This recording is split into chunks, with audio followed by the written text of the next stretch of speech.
shrinkflation, not a new concept, but in our current economic climate, Americans are seeing a lot more of it and a lot less of their favorite products. Let's debate the state of President Biden's economy with tonight's Dream Team panel. Fox News contributors Leslie Marshall and Jason Chaffetz. Welcome back to both of you. Thank you. Hey, Shannon. Okay, so I want to put up some major brands that are dealing with this shrinkflation. Folks can look on and see if this is something that you buy. You might want to know.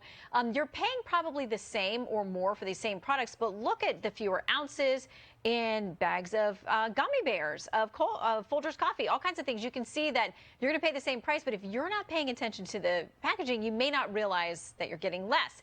But here's what the president said in defending his handling of the economy and blaming others. I don't want to hear any more of these lies about reckless spending. We're changing people's lives.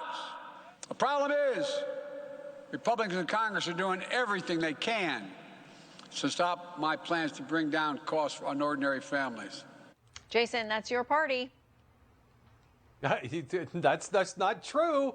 Not a square to spare there. You know, you're getting a lot less and you're paying more.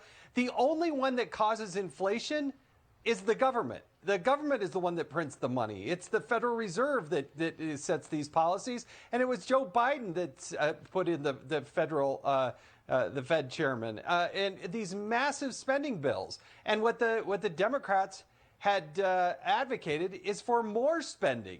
I mean, if they hadn't pushed back and got Build Back Better defeated, it would have been even worse.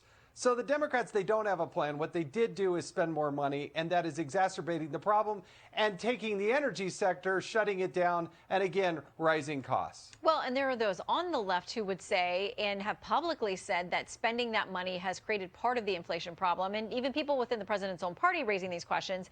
The New York Post's editorial board says this tonight.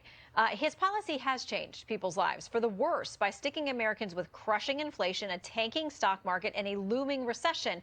Precisely through his reckless spending, his war on the U.S. energy industry and other policies. Bottom line, our president is in complete denial about both the perilous state of the U.S. economy and where the blame for it lies. Leslie.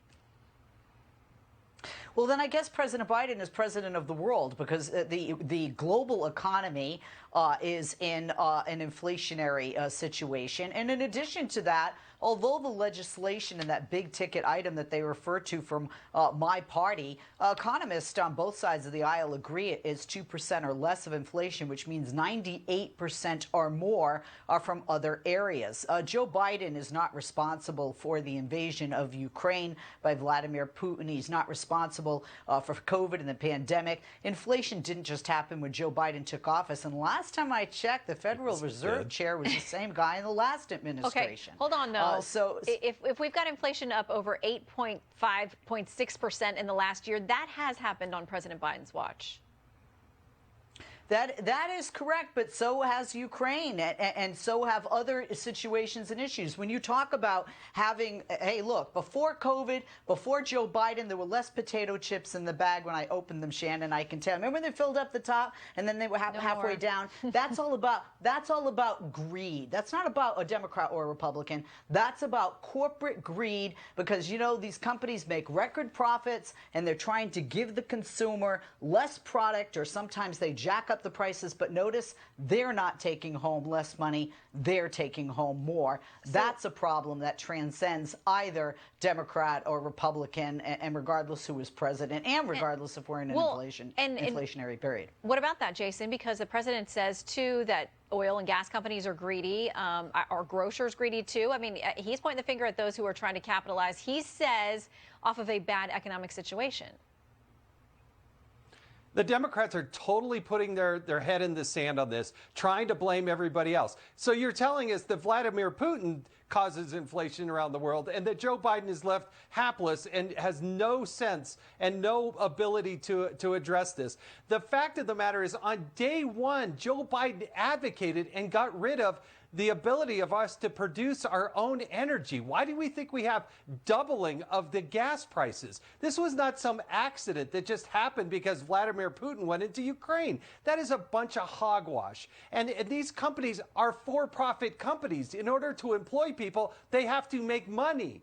But when transportation and the energy costs go skyrocketing and the government spending so much money, there's reasons and consequences to all of this, Leslie. This is not just happenstance. Okay. It's Joe Biden's policies that put us in this position. Leslie, we got 10 seconds. When you look at the last 10 presidents, do you know who has the #1 amount of oil that is drilled per barrel in the United States per day? Joe Biden. That's over 11,000. And if you go look it up, so to say that Joe Biden's policies and Joe Biden with energy is the reason that the prices are what they are at the pump. We know no U.S. president is responsible for the gas prices. It's based on the international monetary value of a barrel of crude oil. We got to leave it there. Leslie and Jason, you're always good sports. Come back soon. Thank you. Thank you, Shane.